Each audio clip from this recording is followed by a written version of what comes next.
Hi, everybody. Okay, so I'm out here at what they call a caravanserai.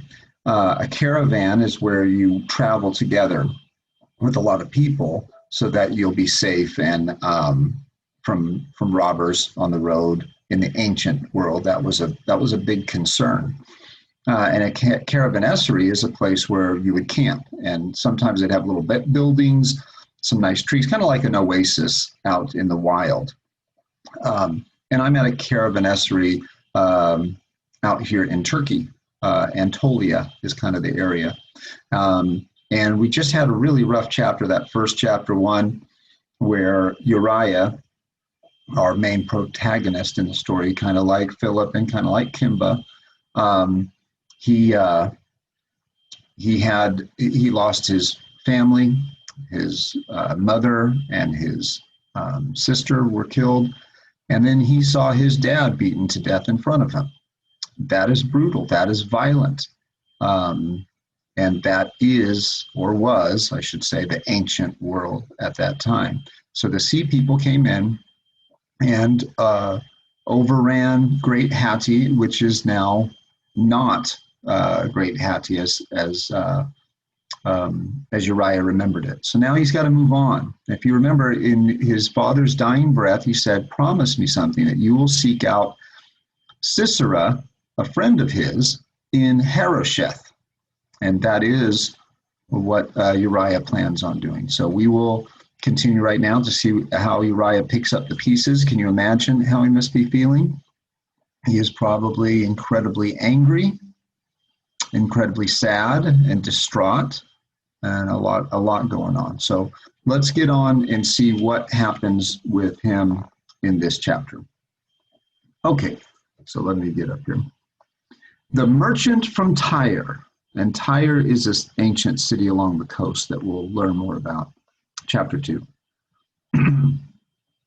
Canaan was only a name to me, like its neighboring land of the Amorites. Not too long ago, as the years are counted, we of Great Hatti conquered and possessed all those lands to the south, though Egypt had claimed them, and we and the accursed land had fought for them over the years till the battle of Kadesh, when the boundaries were finally settled. After that, we had ruled the northern lands of Canaan, while Egypt had ruled in the south, below the town of Damascus. And there had been an uneasy peace between us. Harosheth, I knew, was in that part of Canaan, ruled by Egypt. And I shuddered to think what might await me there, for all Hittites knew that only evil could come out of Egypt, and that all Egyptians were cruel and treacherous beyond belief. Could that possibly be true, or does Uriah sound like he's painting with a broad brush, meaning all Egyptians? Remember what we learned from the K. Besides, all Hittites knew that the Canaanites themselves were cowardly and dishonorable men, who set lowly merchants above honest warriors, and who taught their children to read and keep accounts instead of fighting for what they wanted. But my father had said that I was to go to Harosheth, and I had given him my promise. I thought that I would never get to Canaan in any case, no matter what I had promised, for I had no money and little food to last me on the journey. I must travel on foot, for no horses or donkeys had been left to us at home. I found a caravan made up of traders from Canaan, who bowed and smiled at the new Achaean masters of Havilah, as they had smiled and bowed to my father before. But we Hittites were no longer their masters. Now they shouted at me and thrust me aside when I tried to speak to them. For I was a shabby and poor, and one of a conquered race, so I could not find out where in Canaan they were going. But I could not stay in Havilah. So I kept as close to the men of the caravan as I could, and as they left the town, followed in their shadow. I remember little of those first days of the journey, The road was hot, stony, and dusty, and it burned and bruised my feet. The sun grew stronger and crueler as we moved southward, so that I was often dizzy and always thirsty. There was water for all, but my small supply of food was growing smaller, and though I ate as little as I could, I knew that it would soon be gone and that I would be left to die like a beggar. My thoughts often wandered, and sometimes it seemed that I had been walking along that highway all my life, though I could not tell where or why. It was on the fourth night that the robbers came down upon us. We had halted for the night at a caravanserai along the way. The merchants and their servants had crowded themselves into the dark, bare building that surrounded the courtyard where their supplies and merchandise were loaded. But I stretched myself in the open, preferring the company of the animals and the stars. For if the Canaanite merchants held me in scorn, I returned the feeling with all the strength I had left. I lay on the ground in my threadbare robe, listening to the soft sounds made by the beasts, donkeys mostly, and goats brought along for their milk. There were no horses. The traders in this caravan rode on donkeys, or, if they were rich enough, in sedan chairs carried by servants. I thought with longing of the horses I had known at home. I remembered other nights when I had slept in the open with the young colts, with Labernash. Labernash, I whispered, where are you now? But I thought that he was probably dead. The moon was bright, but there were shadows all around me. If my ears had not been dulled by hunger and weakness, I would have heard the sound before, but I did not hear it until the new shadow fell across me. I turned my head and looked up into a dirty brown bearded face. It was twisted and ugly. At the same time that I saw it, I saw that a hand was raised above me and that there was a knife in it. I rolled aside and the knife came down on the spot where I had been an instant before. As the man sprawled in surprise, I gathered myself together and sprang upon him. I was sick from weariness and lack of food, and I would never have been so strong if all the rage of the past 3 years had not come upon me. I wanted to kill this strange man because if I did not, I knew he would kill me. But also because the sea people had killed my mother and sister, destroyed my home, and had beaten my father to death. And because the Canaanite merchants no longer bowed to me, but pushed me aside and treated me like a serf. So I fell upon him from behind, seized him by the wrists, and twisted his arms behind him, till he screamed and the knife fell from his hand. Then we both struggled for it on the ground, and I was the one who got it. He tried to force it from me, but he, being a robber, was probably not much stronger or better nourished than I was, and I was so full of hate that it served me better than a well-fed body.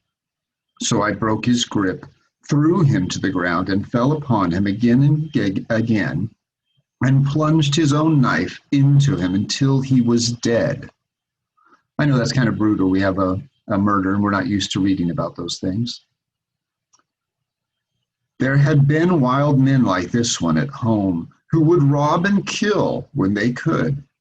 So I knew that he was probably a lookout sent on ahead of his band to see if the men of the caravan were asleep and to kill any guards.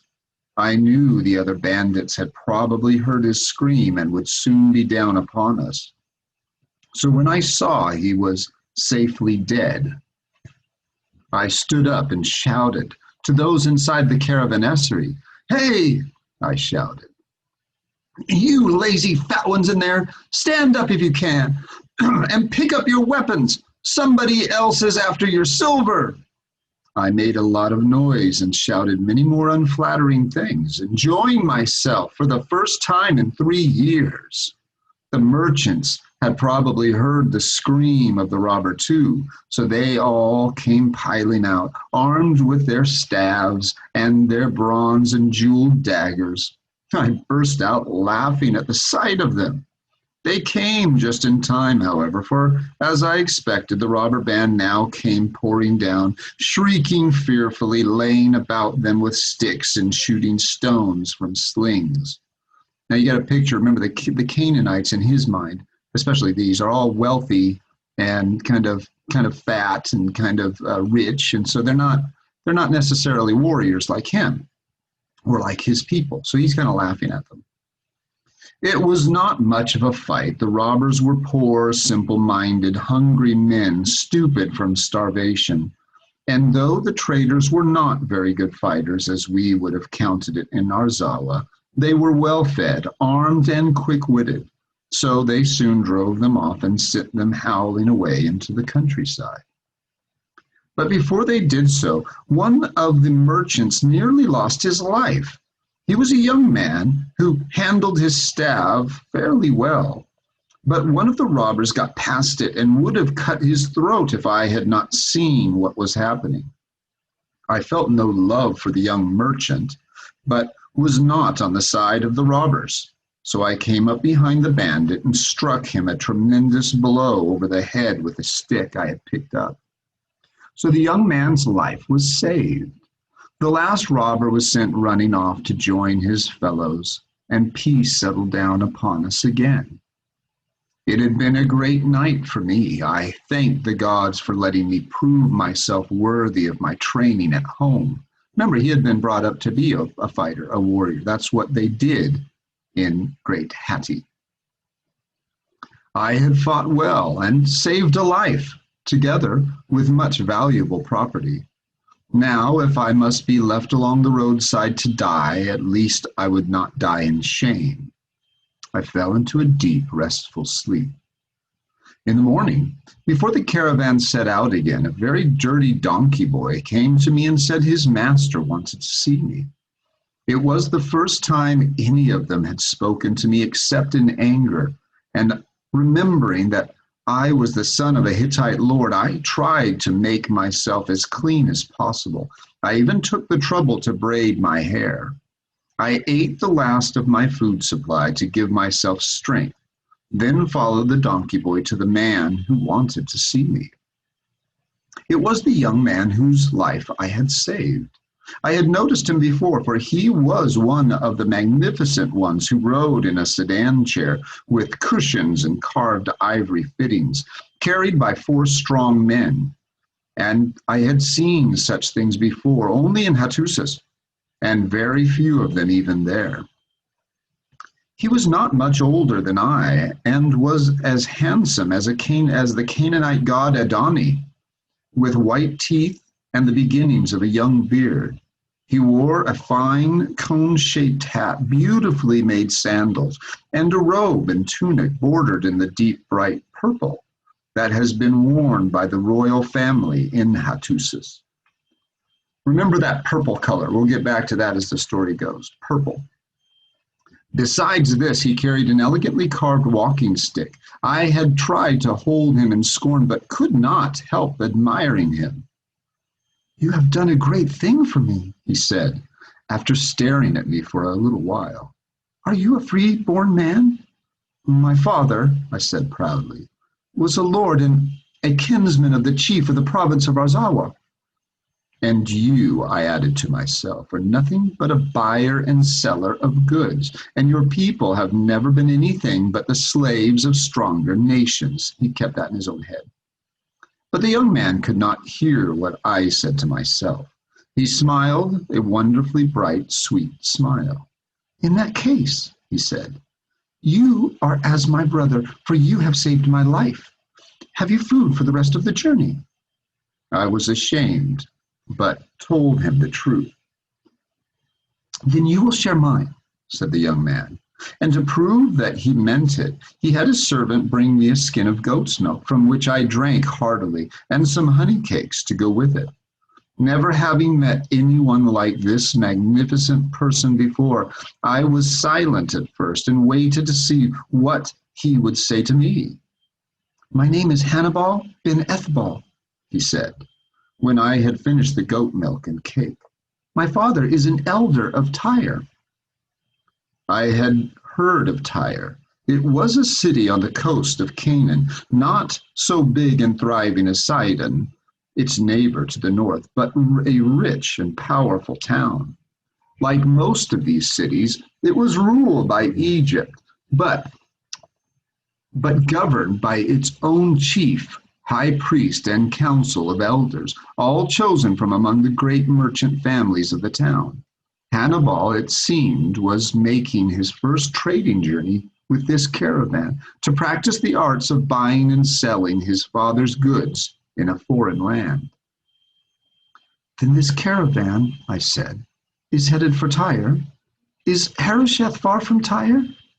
Harosheth? Hannibal frowned in surprise. What have you to do in Harosheth? I told him of my father's death and the reason for my journey into Canaan. I am sorry for what happened to your father, said Hannibal. Though we in Canaan have no reason to love the Hittites, but, he added, you will find little peace or safety in Harosheth. Why not? I asked him. Because it is a hill town, he said, inland in Canaan. They say it is the fiercest and cruelest town of all. They are rough and lawless there in the hills, and the country is full of robbers and rebels. They fight among themselves, and 10 years seldom goes by with that one of the cities has not destroyed one of the others. They have not our wealth and trade, you see, so they are not so well protected by Egypt as we are on the coast. I wondered if the inland cities were always at war with one another, how I could be sure that my father's friend was still alive. All the same, I said, I must go to Harosheth. I have given my promise. You must rest in Tyre first, said Hannibal. My father is an honorable man, and he will not let you go without rewarding you for saving my life.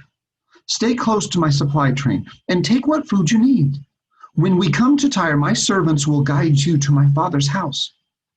The signal was given for the caravan to set out again. Hannibal ben Ethbal was lifted in his chair on the shoulders of his 4 husky bearers, and I stared after him, bewildered and uncertain. Then I followed after his supplies and his donkey boys. I could not understand this sudden burst of fortune that had come upon me, and could not really believe that any good could come to me, a Hittite, at the hands of a Canaanite trader. But at least I had food now, and knew that I was not going to die on the road to Canaan.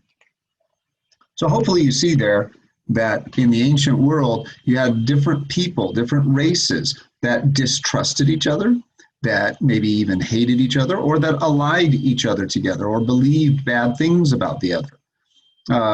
Uriah has only heard about Egyptians and Canaanites, and he's not ever really met them and interacted with them and got to know them. So you're seeing a similar theme to what we saw in the cave. All right. So anyway, so you understand. I'm sorry, it's violent, and that is, you can't really talk about the ancient world or study the ancient world without violence being a part of it, because it was a daily part of the ancient world. And we understand the terrible things that happened to Uriah, and we understand that in order to save his own life this night in the caravanserai, he took a life of a robber who was trying to kill him. And all that anger and rage over the past 3 years of having his entire family destroyed and killed came out. Okay, well, you guys, you have a great day. We will read chapter 3 tomorrow, and you take care, okay? Bye-bye for now.